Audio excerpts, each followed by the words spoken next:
ও sir ছেড়ে দিন না স্যার। চল। ও জচ্চুরি রাজ, স্যার রাজ না, কোথায় আছিস? বেরিয়ে আয়। আবার কি হলো?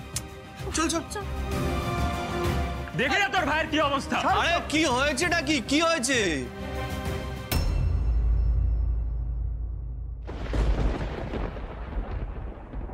অর্ণব, অর্ণব কি হয়েছে? এরকম করছিস কেন? কি হয়েছে? তোর ভাই জচ্চুরি শুরু করেছে।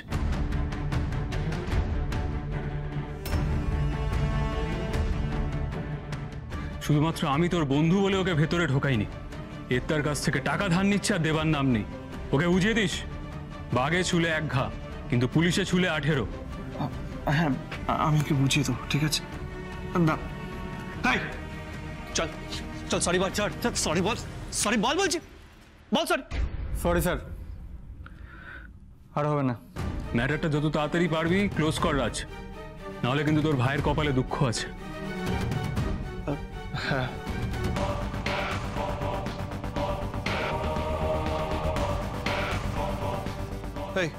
আজকাল কি করে বেড়াচ্ছিস তুই? হ্যাঁ জালিয়াতি করছিস? হ্যাঁ লজ্জা করে না তোর? হ্যাঁ ছাড় তো, ছাড় তো। মানে আমি পাড়ার সবাইকে জিজ্ঞেস করেছি, তোর রিপোর্ট খুব খারাপ। আজকে ওয়ার্নিং দিয়ে ছাড়লো, পরের দিন কিন্তু ওয়ার্নিং দিয়ে ছাড়বে না। তখন হোক খারাপ, হোক খারাপ, মানে হোক কি?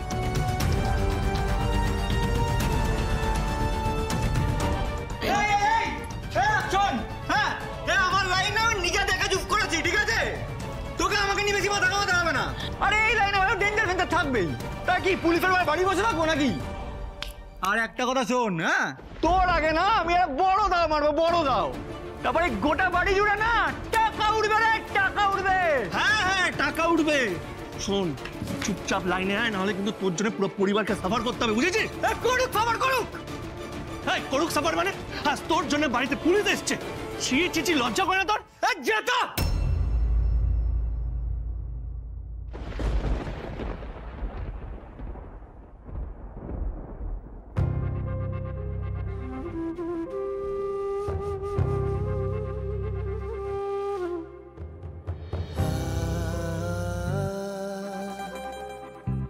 আমাদেরও কিন্তু একটা নতুন গল্প শুরু হচ্ছে, তাই না? আমার কাছে না গল্পের থেকেও বেশি চরিত্রগুলো ইম্পর্টেন্ট হয়। ভালোবাসা এই শব্দটার মধ্যে না একটা প্রতিশ্রুতি থাকে। শ্রী মিথ্যে বলে না, মিথ্যে শোনে না, আর শ্রী মিথ্যের সঙ্গে আপোষও করে না।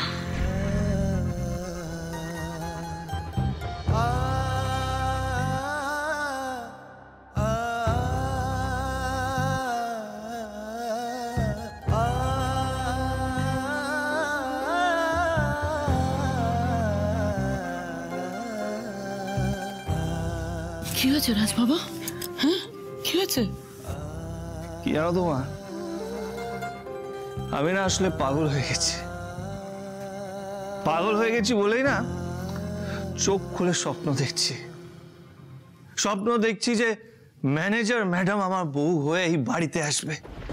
কিন্তু তুমি বলো, ম্যাডামের মতো একজন এত বড় শোরুমের ম্যানেজার এই বাড়িতে বউ হয়ে কেন আসবে বলো? আরে বাবা আসবে, আসবে বাবা আসবে। আমি তো বলেই দিয়েছি যে ওই ম্যানেজার ম্যাডামই হবে আমার ছেলের বউ, আর কাউকে আমি ছেলের বউ হিসেবে মানবই না। কেন মা, কেন ম্যানেজার ম্যাডাম বউ হয়ে বাড়িতে আসবে কেন? আরে নিজে দেখো না, এই বাড়ির অবস্থা দেখো, দেখো বাড়ির অবস্থা। এই দেখো বাবাকে দেখো, মদ খেয়ে পড়ে আছে।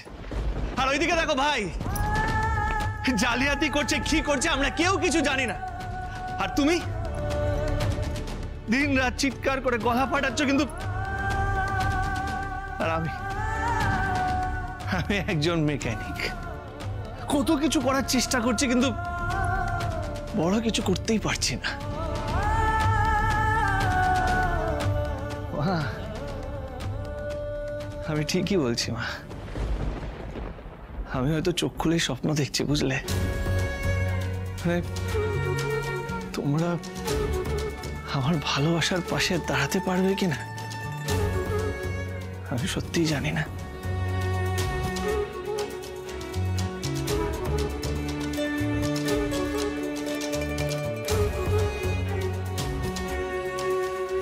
না না না, এভাবে আমার এটিএম বৌমাকে আমি হাতছাড়া করবো না, কিছুতেই না। আর আমার রাজবাবা হেরে যাবে, ওকে কিছুতেই আমি হারতে দিতে পারি না, কিছুতেই না।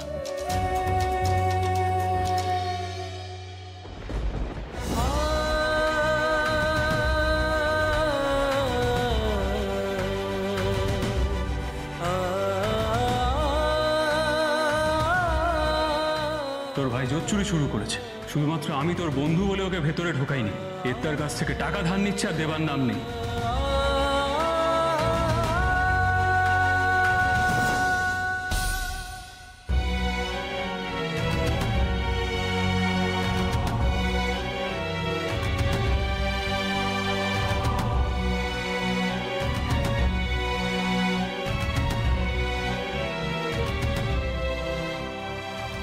জানিস তোর নাম কেন পৃথ্বীরাজ দিয়েছিলাম?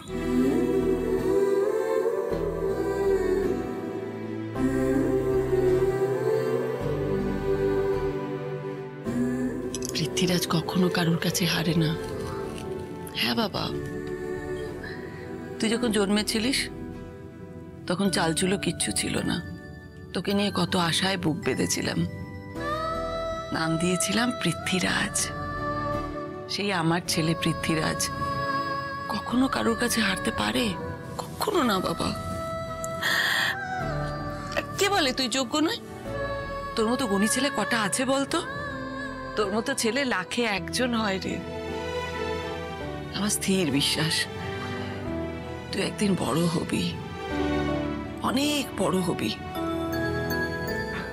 সেই জন্যই তো বলছি এত ঘাবড়াবার কিচ্ছু হয়নি। আমার ছেলে রাজ, পৃথ্বীরাজ, তার ভালোবাসা কখনো হারতে পারে না। আর আমি বলছি তোর বিয়ে হলে ওই ম্যানেজার ম্যাডামের সঙ্গেই হবে। শুধু তুই আমাকে কথা দে, আমার দেয়া নামটা তুই মিথ্যে হতে দিবি না, কখনো দিবি না।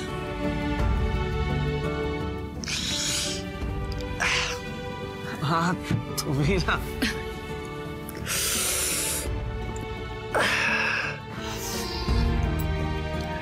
একদম ঠিক বলেছ, আমার ভালোবাসার দাম পাবেই। হারবো না আমি, একদম হারবো না আমি, বুঝলে? ম্যানেজার ম্যাডামকেও বিয়ে করব আর আমাদের পরিবারকেও শোধরাবো। আমি তোমায় কথা দিলাম মা। ওই ভাইয়ের জন্য একটু ফিউজটা কেটে গেছে, কিন্তু এই যে তুমি আমাকে জড়িয়ে ধরলে, আবার 440 ভোল্টেজ ফিরে পেলাম মা। মা মা মা, তুমি আমার পাশে থাকলে আমি সব পারবো, কথা দিচ্ছি মা। এই বাজি আমি জিতবই, জিতবই মা।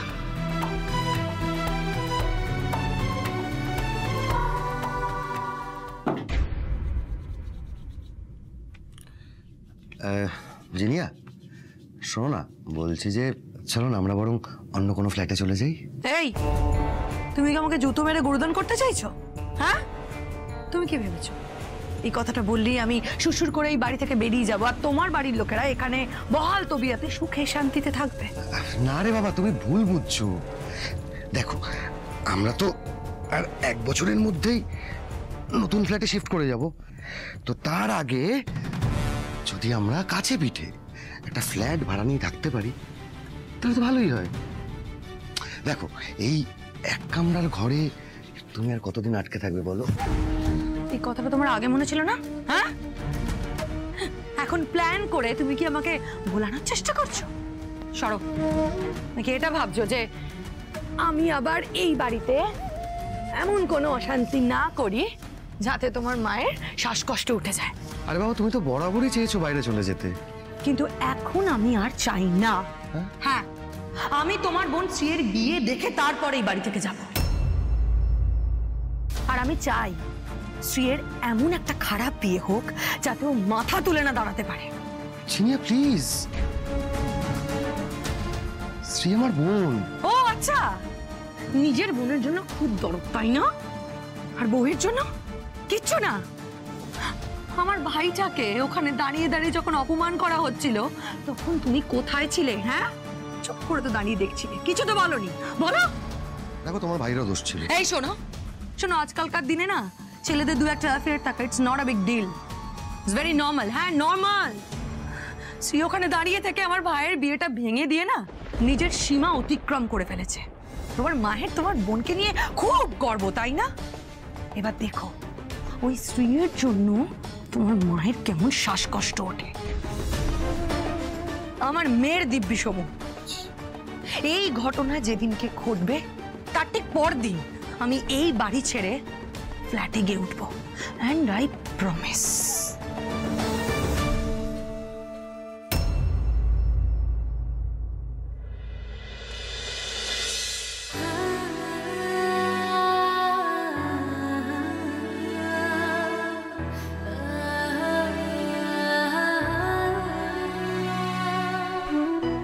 দিদি, কি ভাবছিস বলতো তুই?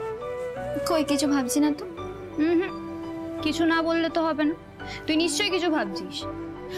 আচ্ছা আমাকে একটা কথা বলতো, আমি তোকে যা জিজ্ঞেস করবো তুই সত্যি বলবি? আবার কি কথা? হ্যাঁ, যা জিজ্ঞেস করবি সত্যি বলবো, বল। দিদি, ওই বিয়ে বাড়িতে যে ভদ্রলোকটা এসেছিল না, ও কে বলতো, যাকে তুই স্যার স্যার বলে বলছিলি? উনি উনি তো আমাদের একজন কাস্টমার। কাস্টমার? শোন, আমি কিন্তু রূপু না, ঠিক আছে? দেখ আমি কিন্তু হাইটটা তোর থেকে অনেকটা এখন লম্বা হচ্ছে, ঠিক আছে? কি ব্যাপার বলতো? এই কি বলতে চাই? কি? হ্যাঁ, বড্ড আজে বাজে বকছিস কিন্তু। আরে বাবা, উনি সত্যি আমাদের একজন কাস্টমার, অনেক সময় অনেক কিছু কিনতে আসে। যা ঘুমোতে যা। আমার মনে হয় উনি বোধহয় কোনো স্পেশাল কাস্টমার, তাই না? না মানে দেখ, বিনা নিমন্ত্রণে বিয়ে বাড়িতেও এলো, আবার তোকে হেল্পও করলো। না মানে শোরুমে তো কেনাকাটা হয়, আজকাল আমার মনে হচ্ছে শোরুমে মন দেওয়া নেওয়াটা হচ্ছে, তাই না? ঘুমোতে চল। কি? আমার একটা কথা আছে, খুব বাজে বকছিস কিন্তু। হ্যাঁ শোন না। কি? আমি কিন্তু দেখেছি, জানিস তো, ওই ভদ্রলোকটা তোর দিকে পুরো একদম হাঁ করে তাকিয়েছিল, তাই না? এবার আমি তোকে মজা দেখাবো না, ঘুমোতে গেলে খুব দেখেছিস। ঘুমো। শোন শোন শোন, কি একটা লাস্ট কথা, যদি কিছু হয় আমাকে কিন্তু আগে বলবি, ঠিক আছে? তাই না? দেখাচ্ছি তোকে আজ আমি মজা। ঠিক আছে, ঘুমাবি কি ঘুমাবি না? হ্যাঁ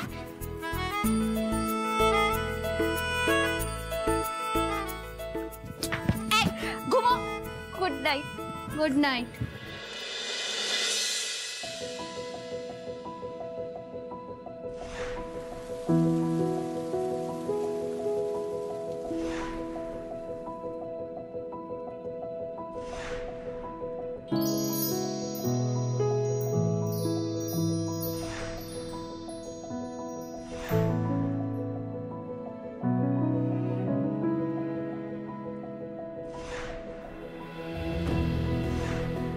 এরপর যদি কোনো মেয়ের গায়ে হাত তোলার চেষ্টা করে, এই হাত দিয়ে না খেতে পারবেন না পড়তে।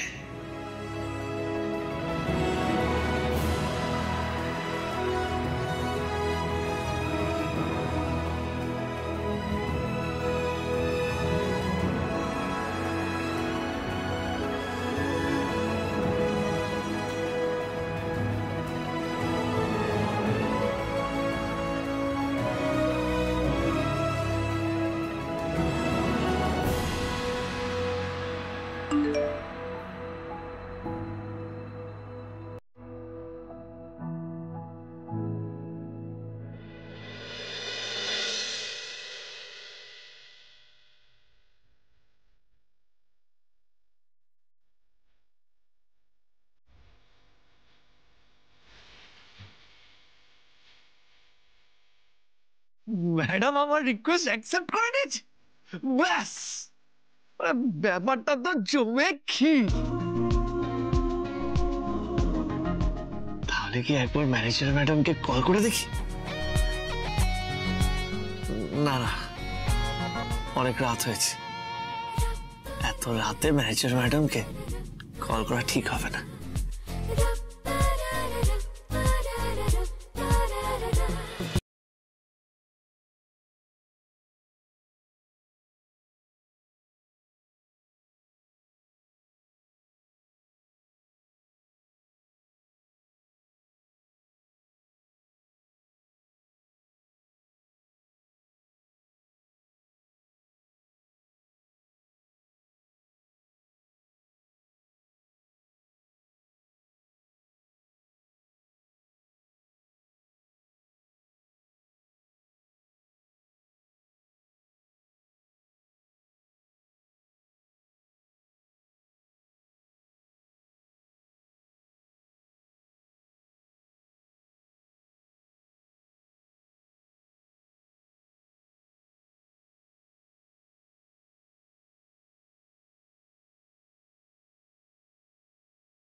শ্রী আর কতক্ষণ ধরে রান্না করবি মা? এবার রান্নাঘরটা ছাড়। তুমি রান্নাঘরে কি করছো? হ্যাঁ, এদিকে এসো এসো। আমি কোথায় যাব? এখানে বসো মা, এই গরমের মধ্যে তোমার শরীরটা আবার খারাপ করবে। ও মা, আজকে উইকেন্ড, বাড়িতে সবাই আছে, তুমি একা পারবে না মা সামলাতে। আমি অফিসে যাওয়ার আগে যদি এই কাজগুলো না করে দিয়ে যাই, সোমা তো পারবেই না, তুমিও পারবে না, শরীর খারাপ করবে। দাঁড়াও, আরে নাও টিভিটা দেখো। টিভি দেখবো? এক কাপ চা বানিয়ে আনছি। এখন আবার কে এলো? আমি দেখছি। এই দাঁড়া দাঁড়া দাঁড়া, আমি দেখছি, দাঁড়া।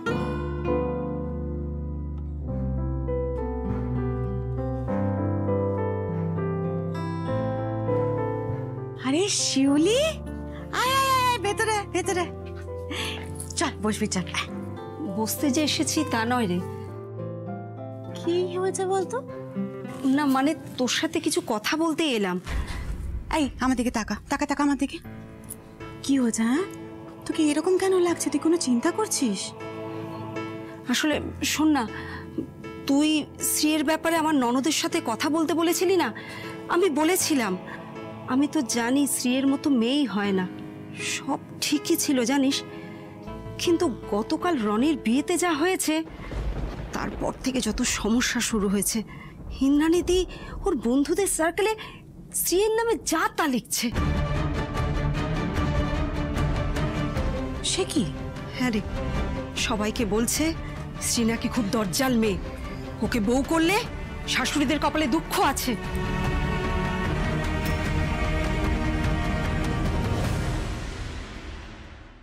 এই তো আজ সকালে আমার ননদ আমাকে ফোন করেছিল।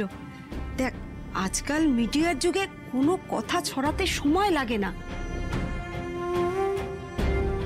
আর আমার ননদের ছেলে সতীশ ভালো চাকরি করে, বড় ইঞ্জিনিয়ার। আর শ্রীকে নিয়ে না এতদিন ওদের মধ্যে কোনো সমস্যা ছিল না। কথাগুলো শোনার পর আমার ননদও খুব ঘাবড়ে গেছে। বৌমা, তোমার মাকে এক্ষুনি ফোন করো, আমি তোমার মায়ের সঙ্গে কথা বলতে চাই। উনি ভেবেছেনটা কি? হ্যাঁ, আমার মেয়ের নামে জানা তাই বলে যাবেন উনি? এত সাহস ওনার হয় কি করে? শান্ত হও, এদিকে এসো। শান্ত হও, এত উত্তেজিত হয়ে কি লাভ মা? উনি যদি দূর থেকে আমার ব্যাপারে কিছু শুনে মনে করে থাকেন যে আমাকে ওনাদের বাড়ির বৌমা হিসেবে অ্যাকসেপ্ট করবেন না, যদি ভয় পেয়ে যান, তাহলে সেই বাড়িতে তো সম্বন্ধ না দেখাই ভালো, তাই না? শান্ত হও। তুই কি বলতে চাইছিস বলতো? হ্যাঁ, ওরা আমার মেয়ের নামে জানো তাই বলে যাবে, আর আমি চুপচাপ মুখ বুজে সবটা সহ্য করে যাব? আমি আমার ননদের কাছে শ্রীয়ের নামে অনেক ভালো ভালো কথাও বলেছি, কিন্তু আমার মনে হয় না আর কোনো কথা এগোবে বলে।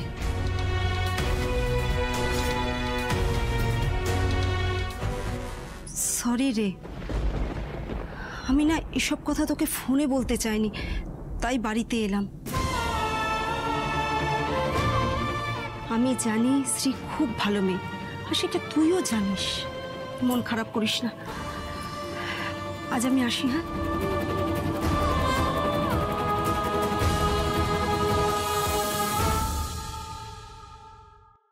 মা, তুমি কেন দুঃখ পাচ্ছ?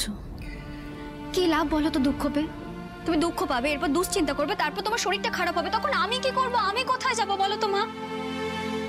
তুমি কেন বুঝতে পারছো না? কেউ যদি আমাকে নিয়ে কোনো কথা বলে থাকে কিংবা বলে, সেটা আটকানোর ক্ষমতা তো তোমার কিংবা আমার নেই। তার থেকে ছেড়ে দাও না, ওনারা ওনাদের মতো বলতে থাকুক, আমরা আমাদের মতো থাকি। মা, স্ত্রী কিন্তু ঠিক কথাই বলেছে বড় মা। দেখো, গতকালের ঘটনা নিয়ে ওরা যদি স্ত্রীর নামে বদনাম করার চেষ্টা করে করুক, আমরা তো ওখানে ছিলাম, আমরা তো জানি দোষটা কার।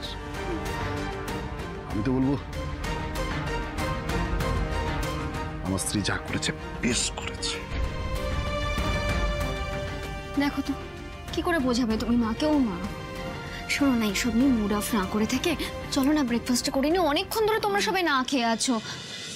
আচ্ছা মা, তুমি যেমন তোমার ঠাকুরকে মানো, আমি ঠিক তেমনই তোমাদের মানি।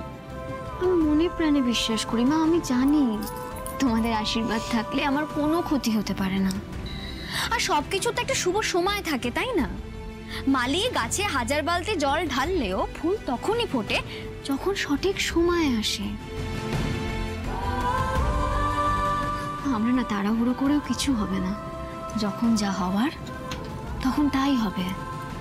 তাই আগে থেকে এত কিছু ভেবে তো কোনো লাভ নেই, তাই না? এখন প্লিজ এভাবে দাঁড়িয়ে থেকো না। আমি বাবা কিছু বলো তো মাকে। ব্রেকফাস্ট বানিয়েছি আমি, সকাল থেকে উঠে রান্না করছি, তোমরা অনেকক্ষণ ধরে সবাই না খেয়ে আছো। চলো, হাসবে না তো তুমি।